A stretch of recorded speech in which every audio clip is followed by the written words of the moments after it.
जय श्री कृष्णा। मैं नीलम आप सभी का आपके अपने चैनल प्रभु भक्ति संगीत में हार्दिक स्वागत करती हूँ। प्रेम से बोलिए श्री सत्यनारायण भगवान की जय। श्री सत्यनारायण कथा का सनातन हिंदू धर्म में बहुत अधिक महत्व है। हिंदू धर्म के अनुसार श्री सत्यनारायण व्रत कथा सुनने या सत्यनारायण भगवान की पूजा करने से जीवन के सभी कष्ट दूर होते हैं। हिंदू पंचांग के अनुसार हर महीने की पूर्णिमा तिथि को हमें सत्यनारायण भगवान की कथा अवश्य ही करवानी चाहिए। ऐसी मान्यता है कि हजारों लाखों वर्ष तक किए गए यज्ञ के जितना फल हमें मात्र भगवान सत्यनारायण भगवान का व्रत रखने और कथा सुनने से मिल जाता है। ऐसी मान्यता है जो मनुष्य आज के दिन या जो भी जीव आज के दिन यह कथा सुनता है या उसके जीवन के सभी दुखों को भगवान श्री हरि स्वयं हर लेते हैं। स्कंद पुराण के अनुसार भगवान सत्यनारायण श्री हरि का ही दूसरा रूप है जो आज पूर्णिमा के इस शुभ अवसर पर आपको सुनाएंगे। श्री सत्यनारायण भगवान की संपूर्ण कथा सुनने के बाद वीडियो को लाइक और कमेंट बॉक्स में सत्यनारायण भगवान की जय अवश्य लिखेगा। पहला अध्याय। एक समय नैमिषारण्य नारायण तीर्थ में शौनक आदि सभी ऋषियों और मुनियों ने पुराण शास्त्र के वेत्ता श्री सूत जी महाराज से पूछा, हे महामुनि, किस व्रत अथवा तपस्या से मनोवांछित फल प्राप्त होता है, उसे हम सब सुनना चाहते हैं। श्री सूत जी बोले, इसी प्रकार देवर्षि नारद जी के द्वारा भी पूछे जाने पर भगवान श्री कमलापति जी ने उनसे जैसा कहा था मैं उसे कह रहा हूँ, आप लोग सावधान होकर सुनिए। एक समय योगी नारद जी लोगों के कल्याण की कामना से विविध लोगों में भ्रमण करते हुए पृथ्वीलोक में आए और यहाँ उन्होंने अपने कर्म फल के अनुसार नाना योनियों में उत्पन्न सभी प्राणियों को अनेक प्रकार के क्लेश दुख भोगते हुए देखा तथा किस उपाय से इनके दुखों का सुनिश्चित रूप से नाश हो सकता है, ऐसा मन में विचार करके वे विष्णु लोक को गए। वहाँ 4 भुजाओं वाले शंख, चक्र, गदा, पद्म और वनमाला से विभूषित शुक्ल वर्ण भगवान श्री नारायण जी के दर्शन उन पर एवं देवादि देव की वे स्तुति करने लगे। देवर्षि नारद बोले, हे वाणी और मन से परे स्वरूप वाले अनंत शक्ति संपन्न आदि मध्य और अंत से रहित निर्गुण और सकल कल्याणमयी भक्तों की पुण्य पीड़ा नष्ट करने वाले परमात्मा, आपको मेरा नमस्कार है। स्तुति करने के पश्चात भगवान श्री हरि ने देवर्षि नारद से कहा, महाभाग्य से यहाँ आए हैं आप, आपके मन में क्या है। तब देवर्षि नारद कहने लगे, हे भगवान, पृथ्वीलोक में आपने अपने कर्मों के अनुसार विभिन्न योनियों में उत्पन्न सभी लोग परशुओं प्रकार के क्लेश से दुखी हो रहे हैं। प्रभु, किस लघु उपाय से उनके कष्टों का निवारण हो सकेगा। यदि आपकी कृपा मेरे ऊपर हो तो सब मैं सुनना चाहता हूँ, आप कृपा पूर्वक यह सब मुझे बताएं। तब श्री भगवान ने कहा, हे वत्स, संसार के ऊपर अनुग्रह करने की इच्छा से आपने बहुत अच्छी बात कही। जिस व्रत के करने से प्राणी मोह से मुक्ति हो जाती है उसे मैं आपको बताता हूँ, सुनिए। हे वत्स, स्वर्ग और पृथ्वीलोक में दुर्लभ भगवान सत्यनारायण का एक महान व्रत है। आपके स्नेह के कारण इस समय मैं उसे कह रहा हूँ। अच्छी प्रकार विधि विधान से भगवान सत्यनारायण जी का व्रत करके मनुष्य शीघ्र ही सुख प्राप्त कर परलोक में मोक्ष प्राप्त करता है। भगवान की ऐसी वाणी सुनकर देवर्षि नारद कहने लगे, हे प्रभु, इस व्रत को करने का क्या फल है, इसका विधान क्या है, इस व्रत को किसने किया और इसे कब करना चाहिए, यह सब विस्तार पूर्वक बतलाइए। तब भगवान श्री हरि कहने लगे, श्री सत्यनारायण जी व्रत दुख सुख और सब आदि का समन करने वाला है, धन धान्य की वृद्धि करने वाला, सौभाग्य और संतान देने वाला तथा सर्वत्र विजय प्रदान करने वाला है। जिस किसी भी दिन भक्ति और श्रद्धा से समन्वित होकर मनुष्य ब्राह्मणों और बंधु बांधवों के साथ धर्म में तत्पर होकर सायंकाल में भगवान श्री सत्यनारायण की पूजा करें। नैवेद्य के रूप में उत्तम कोटि के भोजनी पदार्थों को सवाया मात्र में भक्ति पूर्वक अर्पित करना चाहिए। केले के फल, घी, दूध, गेहूं का चूर्ण अथवा गेहूं के चूर्ण के अभाव में साठी का चूर्ण, शक्कर या गुड़, यह सब योग्य सामग्री सवाया मात्रा में एकत्रित कर निवेदित करनी चाहिए। बंधु बांधवों के साथ श्री सत्यनारायण भगवान जी की कथा सुनकर ब्राह्मणों को भोजन कराना चाहिए। भक्ति पूर्वक प्रसाद ग्रहण करके नृत्य गीत आदि का आयोजन करना चाहिए। इसके पश्चात भगवान सत्यनारायण का स्मरण करते हुए अपने घर को जाना चाहिए। ऐसा करने से मनुष्य की मनोकामनाएं अवश्य पूर्ण होती हैं। विशेष रूप से कलयुग में पृथ्वी लोक पर यह सबसे छोटा और सरल उपाय है। दूसरा अध्याय। श्री सूत जी ने कहा, हे ऋषियों मुनि, पहले समय में इस व्रत को किया है। सबसे पहले उसका भी इतिहास बताता हूँ, आप सब ध्यान पूर्वक सुनो। सुंदर काशीपुरी नगरी में एक अत्यंत निर्धन ब्राह्मण रहता था। वह ब्राह्मण भूख और प्यास से बेचैन होकर पृथ्वी पर घूमता रहता था। ब्राह्मणों से प्रेम करने वाले श्री विष्णु जी ब्राह्मण को देखकर एक दिन बुरे ब्राह्मण का रूप धारण कर ब्राह्मण के पास जाकर आदर के साथ पूछने लगे, विप्रदेव, तुम नित्य ही दुखी होकर पृथ्वी पर क्यों घूमते हो। तब उस ब्राह्मण ने कहा, मैं भिक्षा के लिए पृथ्वी पर विचर हूँ। हे भगवान, यदि आप इससे छुटकारा पाने का कोई उपाय जानते हैं तो कृपा कर मुझे बताएं। वृद्ध ब्राह्मण का रूप धारण किए श्री विष्णु जी ने कहा, हे ब्राह्मण, श्री सत्यनारायण भगवान मनवांछित फल देने वाले हैं, इसलिए तुम उनका पूजन करो। इससे मनुष्य सब दुखों से मुक्त हो जाता है। ब्राह्मण को व्रत का सारा विधान बताकर बुरे ब्राह्मण का रूप धारण करने वाले श्री भगवान जी अंतर्ध्यान हो गए। जिस व्रत को व्रत ब्राह्मण ने बताया, मैं उसे अवश्य करूंगा। ऐसा निश्चय कर वह ब्राह्मण घर चला गया। अगले दिन वह जल्दी उठा और श्री सत्यनारायण जी का व्रत करने का निश्चय किया। भिक्षा मांगने के लिए वह चल दिया। उस दिन उसको भिक्षा में बहुत धन मिला, जिससे उसने पूजा का सामान खरीदा। घर आकर अपने बंधु बांधव के साथ श्री सत्यनारायण भगवान की व्रत किया। ऐसा करने से वह ब्राह्मण सब दुखों से छूटकर अनेक प्रकार की सुख समृद्धियों से युक्त हो गया। तभी से वह ब्राह्मण हर मास यह व्रत करने लगा। इसी प्रकार सत्यनारायण जी के व्रत को शास्त्र विधि के अनुसार करेगा, वह सब पापों से मुक्त होकर मोक्ष को प्राप्त हो जाएगा। आगे जो भी मनुष्य पृथ्वी पर सत्यनारायण जी का व्रत करेगा, वह सब दुखों से छूट जाएगा। इस तरह नारद जी से सत्यनारायण भगवान का कहा हुआ व्रत मैंने आपसे कहा। तब ऋषियों ने कहा, हे मुनीश्वर, संसार में इस व्रत से सुनकर किस किसने इस व्रत को किया, वह भी हम सुनना चाहते हैं। तब श्री सूत जी महाराज कहने लगे, मुनियों, जिस प्राणी ने इस व्रत को किया, उन सबकी कथा भी सुनो। एक समय की बात है, ब्राह्मण धन और ऐश्वर्य के अनुसार बंधु बांधव के साथ व्रत पूजन कर रहा था। उसी समय एक लकड़हारा आया। उसने लकड़ियां बाहर रख दी, ब्राह्मण के घर गया। प्यास से व्याकुल लकड़हारे ने ब्राह्मण को व्रत करते हुए देखा तो अपनी प्यास को भूल गया और ब्राह्मण को नमस्कार किया और पूछा, हे ब्राह्मण देवता, आप ये किसका पूजन कर रहे हैं? इस व्रत को करने से क्या फल मिलता है? कृपया कर मुझे भी बताएं।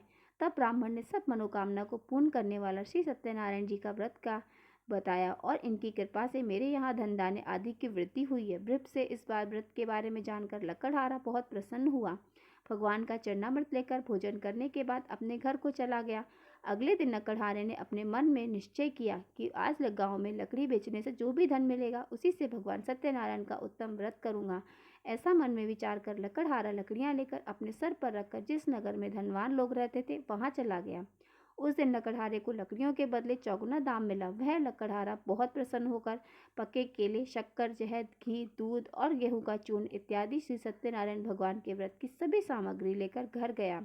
फिर उसने अपने बंधु बांधव को बुलाकर विधि विधान के साथ भगवान की पूजा और व्रत किया। उस व्रत के प्रभाव से वह लकड़हारा धन, पुत्र आदि से युक्त हुआ और संसार के समस्त सुख भोग कर वैकुंठ को चला गया। तीसरा अध्याय। श्री सूत जी ने कहा, हे श्रेष्ठ मुनियों, अब एक और कथा कहता हूँ। पूर्व काल में उल्का मुख नामक एक बुद्धिमान राजा था। वह सत्यवक्ता और जितेंद्रिय था। प्रतिदिन मंदिरों में जाता, गरीबों को धन देकर उनके कष्ट दूर करता था। उसकी पत्नी सुंदर और सती साध्वी थी। भद्रशिला नदी के तट पर उन दोनों ने श्री सत्यनारायण भगवान जी का व्रत किया। साधु नामक एक वैश्य राजा को व्रत करते देखकर उसने पूछा, राजन, भक्ति युक्त मन से आप ये क्या कर रहे हैं? मेरी सुनने की इच्छा है। तब महाराजा उल्का मुख ने कहा, साधु वैश्य, मैं अपने बंधु बांधव के साथ संतान प्राप्ति के लिए महाशक्तिमान सत्यनारायण भगवान जी का व्रत और पूजन कर रहा हूँ। तब उसने कहा, हे राजन, मुझे भी इस व्रत का विधि विधान बताइए। मैं भी आपके कहे अनुसार इस व्रत को करूँगा। मुझे कोई संतान नहीं है और मुझे विश्वास है कि इससे निश्चय ही मेरे यहाँ भी संतान होगी। राजा ने से सब विधान सुनकर व्यापार से निवृत्त होकर वह वैश्य खुशी खुशी अपने घर गया। वैश्य ने अपनी पत्नी लीलावती से संतान देने वाले उस व्रत का समाचार सुनाया और निश्चय किया कि जब हमारे यहाँ संतान होगी तब मैं भी इसी व्रत को करूंगा। एक दिन उसकी पत्नी लीलावती सांसारिक धर्म में प्रवृत्त होकर गर्भवती हो गई। उसने एक सुंदर कन्या को जन्म दिया। कन्या का नाम कलावती रखा गया। इसके बाद लीलावती ने अपने पति को याद दिलाया कि उसने भगवान व्रत का व्रत करने का संकल्प लिया था। अब उसे पूरे विधान से पूरा कीजिए। साधु वैश्य ने कहा, हे प्रिय, मैं कन्या के विवाह पर इस व्रत को अवश्य करूंगा। इस प्रकार अपनी पत्नी को आश्वासन देकर वह व्यापार करने चला गया।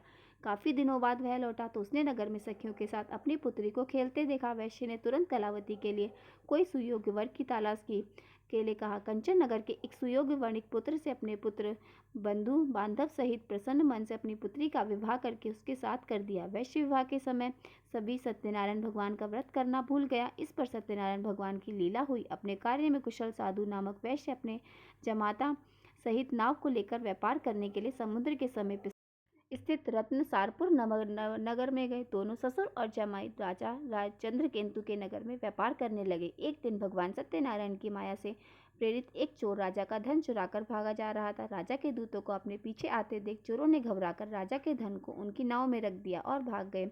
जहाँ ससुर और जमाई थे, राजा के दूतों ने जब धन को उनकी नाव में रखा देखा तो पकड़कर राजा के पास जाकर कहने लगे, महाराज, हम यह चोर पकड़ कर लाए हैं, आप आज्ञा दीजिए। राजा ने कारागार में डालने की आज्ञा दे दी। इस प्रकार राजा की आज्ञा से उनको कठिन कारावास में डाल दिया गया तथा उनका सारा धन भी ले लिया गया। सत्यनारायण भगवान जी की लीला के अनुसार साधु वैश्य की पत्नी लीलावती और पुत्री कलावती भी घर पर दुखी हो गई। उनके घर में रखा सारा धन चोर चुरा कर ले गए। एक दिन शारीरिक और मानसिक भूख से प्यास से अति दुखित होकर दोनों भोजन की चिंता में कलावती एक ब्राह्मण के घर गई। उसने श्री सत्यनारायण भगवान का व्रत होते देखा, उनसे कथा सुनी और प्रसाद ग्रहण कर रात को घर आई।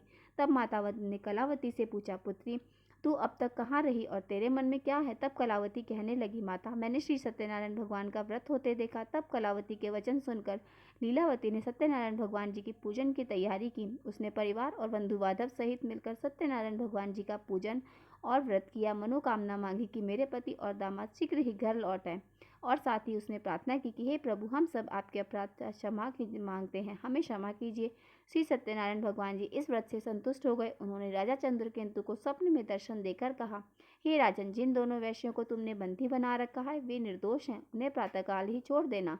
राजा से ऐसा कहकर भगवान अंतर ध्यान हो गए। प्रातःकाल राजा चंद्रकेतु ने सभा में सभी को अपना स्वप्न सुनाया और सैनिकों को आज्ञा दी कि दोनों को कारागार से मुक्त कर सभा में लाया जाए। दोनों ने आते ही राजा को प्रणाम किया। तब राजा उनसे कहने लगा, महानुभावों, अब तुम्हें अज्ञानतावश हमने ऐसा किया, हमें उस चीज़ का ज्ञान नहीं था, अब तुम्हें कोई भय नहीं है, अब तुम दोनों मुक्त हो। ऐसा कहकर राजा ने उन्हें नए नए वस्त्र आभूषण दिए, उनको जितना धन लिया था उससे दुगना धन दिया और आदर और सम्मान से विदा कर दिया। इस प्रकार दोनों वैश्य अपने घर को चल दिए। चौथा अध्याय। श्री सूत जी ने कहा, वैश्य और उनके जमाई ने मंगलाचार करके यात्रा आरंभ की, अपने नगर की ओर चल दिए। थोड़ी ही दूर आगे बढ़े थे कि एक दंडी वैश्यधारी श्री भगवान जी उन्हें मिले और उनसे पूछने लगे, हे वैश्य, तेरी नाव में क्या है? अभिमानी वाणिक हंसता हुआ कहने लगा, हे दंडी, आप क्यों पूछते हैं? क्या धन लेने की इच्छा है? मेरी नाव में तो बेल और पत्ते भरे हैं। वैश्य के कठोर वचन सुनकर दंडी रूप में भगवान ने कहा, तुम्हारा वचन सत्य हो। ऐसा कहकर वे वहां से कुछ दूर जाकर समुद्र के किनारे बैठ गए। दंडी महाराज के जाने के पश्चात वैश्य ने नृत्य क्रिया से निवृत्त होने के बाद जब नाव को ऊंची उठा देखा तो बड़ी हैरानी और नाव में बेल पत्ते आदि देखकर मूर्छित होकर जमीन पर गिर पड़ा। होश में आने पर अत्यंत शोक प्रकट करने लगा। तब उसकी जमाई ने कहा, पिताजी आप शोक न करें, यह दंडी महाराज का ही श्राप है, अतः उनकी शरण में ही हमें चलना चाहिए, तभी हमारी मनोकामना पूर्ण हो सकेगी। जमाई के वचन सुनकर दंडी महाराज के पास पहुंचा और भक्तिभाव से उन्हें प्रणाम करके कहने लगा, हे प्रभु, मैंने जो आपसे असत्य वचन कहे थे उनके लिए मुझे क्षमा कीजिए। ऐसा कहकर वैश्य रोने लगा। तब दंडी भगवान बोले, हे वाणिक पुत्र, मेरी आज्ञा से ही तुझे बार बार दुख प्राप्त हुआ क्योंकि तू मेरी पूजा से विमुख हुआ है। तब उसने कहा, भगवान, आपकी माया से ब्रह्म देवता आदि भी आपके रूप को नहीं जान पाते, तब मैं अज्ञानी भला कैसे जान सकता था? आप प्रसन्न होइए, मैं अपनी सामर्थ्य के अनुसार आपकी पूजा करूंगा। कृपा मेरी रक्षा कीजिए और पहले के समान मेरे नौका को धन से भर दीजिए। उसके इस प्रकार भक्ति युक्त वचन सुनकर सत्यनारायण भगवान प्रसन्न हो गए और उनकी इच्छानुसार वरदान देकर अंतर ध्यान हो गए। तब ससुर और जमाई दोनों ने नाव पर आकर देखा कि नाव तो धन से भरी हुई थी। फिर वह भगवान सत्यनारायण जी का पूजन कर अपने जमाई सहित अपने नगर की ओर चल पड़ा। जब वह अपने नगर के निकट पहुंचा तब उसने एक दूत को अपने घर बुलावा भेजाया। दूत ने वैश्य के घर जाकर उनकी पत्नी को नमस्कार किया और कहने लगा, आपके पति और दामाद इस नगर के समीप आ गए हैं। लीलावती और उनकी पत्नी कल्यावती उस समय भगवान का पूजन कर रही थी। दूत का वचन सुनकर साधु की पत्नी ने बड़े हर्ष के साथ सत्यदेव का पूजन पूर्ण किया और अपनी पुत्री से कहने लगी, मैं अपने पति के दर्शन को जाती हूँ, तू भी पूजा समाप्त कर शीघ्र आ जाना। परंतु कलावती पूजन और प्रसाद छोड़कर जल्दी जल्दी अपने पति के दर्शन करने के लिए चली गई, परंतु उसको पति के दर्शन प्राप्त नहीं हुए। नौका को डूब गया और कन्या को रोती हुई देखकर वैश्य दुखी होकर कहने लगा, हे प्रभु, मुझसे या मेरे परिवार से जो भूल हुई है उसे क्षमा कीजिए। इस प्रकार वह कहने लगा। उसके दीन वचन सुनकर सत्यनारायण भगवान फिर से प्रसन्न हो गए। तभी आकाशवाणी हुई, हे वैश्य, तेरी कन्या प्रसाद छोड़कर आई है, इसका पति इसी कारण अदृश्य हो गया है। अब यदि तेरी कन्या घर जाकर प्रसाद खाकर लौटे तो इसका पति अवश्य मिल जाएगा। आकाशवाणी सुनकर कलावती ने घर पहुंचकर पूजन विधि से समाप्त किया और प्रसाद ग्रहण करके अपने पति के दर्शन किए। तत्पश्चात वैश्य ने वहीं बंधु बांधव सहित भगवान सत्यनारायण का विधि पूर्वक पूजन किया और वह इस लोक के सभी सुख भोगकर अंत में स्वर्ग लोक को चला गया।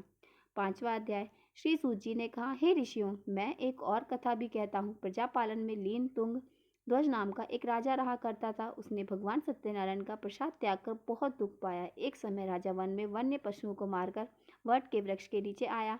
वहां उसने ग्वालों को भक्तिभाव से बंधु बांधव सहित श्री सत्यनारायण भगवान का पूजन व्रत करते देखा, परंतु राजा यह सब देखकर भी अभिमानवश ना तो वहां गया और ना ही सत्यनारायण भगवान को प्रणाम किया।